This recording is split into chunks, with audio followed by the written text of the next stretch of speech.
Nurses of Reddit, what were the most haunting things someone said on their deathbed?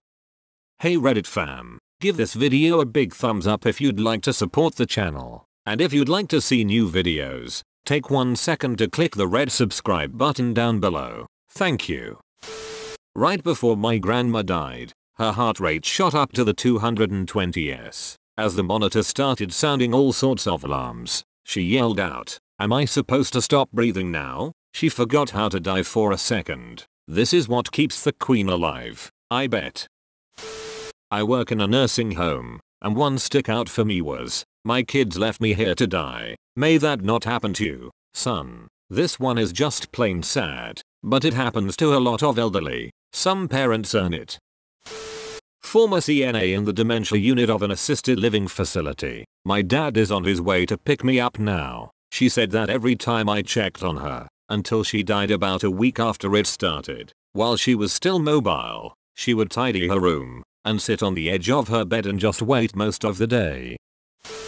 I'm an ER doctor. Old lady, big heart attack, refused treatment, so we made her comfortable, giving her morphine and Benzos for her shortness of breath. While she was in the process of dying, I was with her and the family providing comfort. Her daughter said to her, "Just let go mum," to which old lady opened her eyes one last time, looked at her daughter, and said, "What do you think I've been trying to do?" She passed away a short time later. Edit. Thanks for the awards. Try to spread awareness of end-of-life care plans, particularly amongst the older folk. There's nothing worse than trying to resuscitate a 90-year-old when you know it's hopeless, because the family didn't do any forward planning. I didn't mean to. We were sending this middle-aged guy home after his ER visit. As soon as we moved him off the bed, he went unresponsive and had no heartbeat. We did a couple rounds of CPR, and he began to come to. He blinked a couple times, and the doctor running the code jokingly said, "Sir, you almost died on us." The man said, "I'm sorry, I didn't mean to." In a sad way, his heart then stopped again, and we couldn't get him back. Since a lot of you are asking, it was most likely a saddle pulmonary embolism. He was therefore something pretty mild, but he threw a clot right when he was being transferred. If you want to look it up, he had classic cape cyanosis across his chest, which is indicative of a big PE. Gosh, that's sad. Apparently when my father died of a completely unexpected heart attack, he just kept apologizing to my mother before he went unconscious. Hurts to think about people knowing they're dying and desperately not wanting to, but not getting a choice. I started my nursing career on a palliative unit. In my first 3 months as RN, I pronounced 7 deaths. This one patient had advanced dementia, and often believed he was at work. While he was awake in the hospital, he would often give us, the nurses and care aides, tasks and jobs to do, as he believed himself to be our superior. One day, near the end of December, he asks me, "When is New Year's? What day is it this year?" I tell him New Year's will be the upcoming Tuesday. He nods and tells me that he thinks he's going to have to quit after the new year. This job is getting too difficult for him, and he can't keep up. It's time to retire. I tell him we appreciate all the hard work he's done, and we'll miss him terribly when he's gone. That he was a great employee, and we all loved working with him. That Tuesday, January 1st, he passed away peacefully in his sleep at 0200. I will never forget that conversation. Many moons ago, when I was a nursing student, a man in his 40s was lying on his deathbed from terminal cancer, his sobbing wife lying in bed next to him. He looked at his wife, using the last bit of energy he had, to gently wipe away her tears and stroke her cheek. He took off his oxygen mask, and said, "Don't worry love, don't be afraid, it's just death," and passed shortly after. One of the short ones, but it hits so hard. I had to tell my grandmother that dialysis would only give her another week or so to live, and it was her choice to try or not. She was in and out of consciousness at that point, and was in a clear state for the moment. She asked, "Will I die?" I said, "Yes." She looked me in the eye, and smiled just a little and said, "Sometimes you gotta do what you don't want to do." She closed her eyes, squeezed my hand, and slept until she passed a day later. When things get hard, I always hear her say, "Sometimes you gotta do what you don't want to do." Edit. I did not expect such a response. You've all warmed my heart and made me laugh a few times too. Thank you. And I'm really happy to see my grandma's resolve to go the way of all flesh with dignity has touched so many.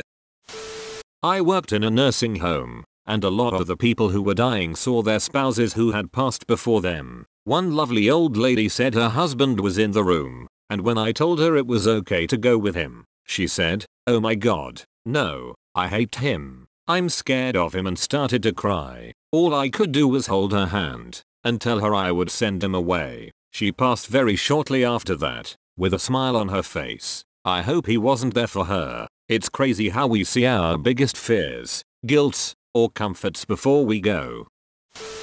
From when I worked in private practice, had a patient get diagnosed with the moderately aggressive, but treatable, throat cancer. We tried everything we could think of to get him to consider treatment. He refused any type of treatment, so after about 3 months, his wife had their 2 adult sons basically carry him into the office at 4:50 p.m. on a Friday afternoon. I was the only nurse in the building. I got him into an exam room. Dude was completely grey, gaunt, and you could hear how close the end was every time he breathed. It wasn't exactly a death rattle, but you just knew his lungs were full of fluid. His son sit him in a chair, and he starts to slide out. The room was too small to put him on the floor, and the exam table was too high to lift him up on it. I stood between his legs and held him upright in the chair, while I told the sons to go get the doctor, told the wife to call 911. We all knew nothing was going to keep the man alive much longer. He patted the side of my leg, it was the most he could move,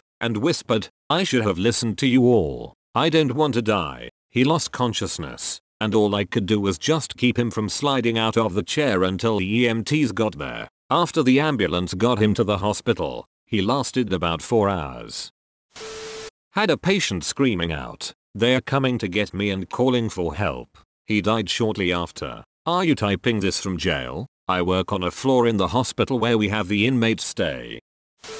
I'm only 18. That shit never leaves you. She had skin cancer all over from a childhood event of her cousin pushing her into boiling water, and eventually couldn't even roll over without writhing in pain. It was the worst experience of my life. I shortly left inpatient nursing after that. Wait, can severe burning lead to skin cancer? I never knew that. I'm 18, with a family history of skin cancer, and that sounds absolutely horrible. Edit. Guys, I know sunburns can cause skin cancer. That's why my grandma has had it like a billion times. She used to garden all the time. I had just always been told that the cancer was caused by the UV rays, not the actual burn itself, which is why I never really considered that other types of burning could potentially lead to cancer. Cancer researcher here. Yes, severe damage, especially resulting in a significant amount of inflammation, can lead to eventual cancer development. This can happen in other parts of the body too.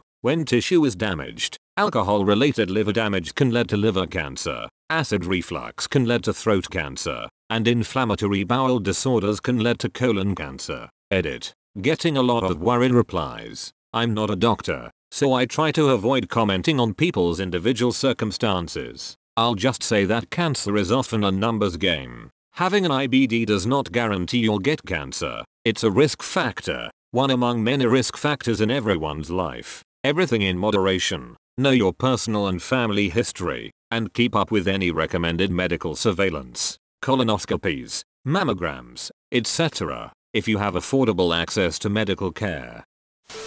A family friend had a very young niece that was dying from cancer. Her parents were there to comfort her in the final hours, and one of the last things she asked was, "How do I die? F me, I hate this thread. Why did I come here?" My mom told me that my grandma's last words were, "Wanna hear a joke?" and then a long beep was the only noise that filled the room. Edit. Why did you give me the helpful reward?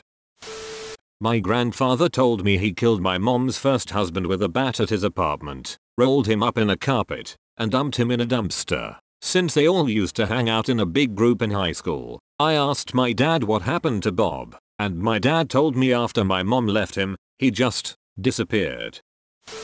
Not a nurse, was an EMTB on the 911 unit that got a call about a hit and run. Cops were on scene first. The area of the city I worked in was rough. Some guy and his girlfriend had got into a fight in the parking lot. It ended with the guy running over his girlfriend, then backing up over her. Needless to say, she wasn't doing well, and her vitals were tanking. We loaded her up, with a fireman and police officer joined with us in the back of the rig. She kept mumbling, "Tell my mom, please tell my mom," and naturally I figured it was her asking us to let her mom know she was hurt. The hospital takes care of that, and I put it out of my mind rather quick. As we were working over her, she flatlined before we arrived. They did not get her back. My partner was finishing up her paperwork, and we turned to give her wallet back to the staff. The nurse on duty, who I knew pretty well, was reading a dirty piece of paper. She looked disgusted. When I asked what was up, she simply put the piece of paperwork down. It was a letter that was picked up near her purse on scene. She had gotten accepted into a college.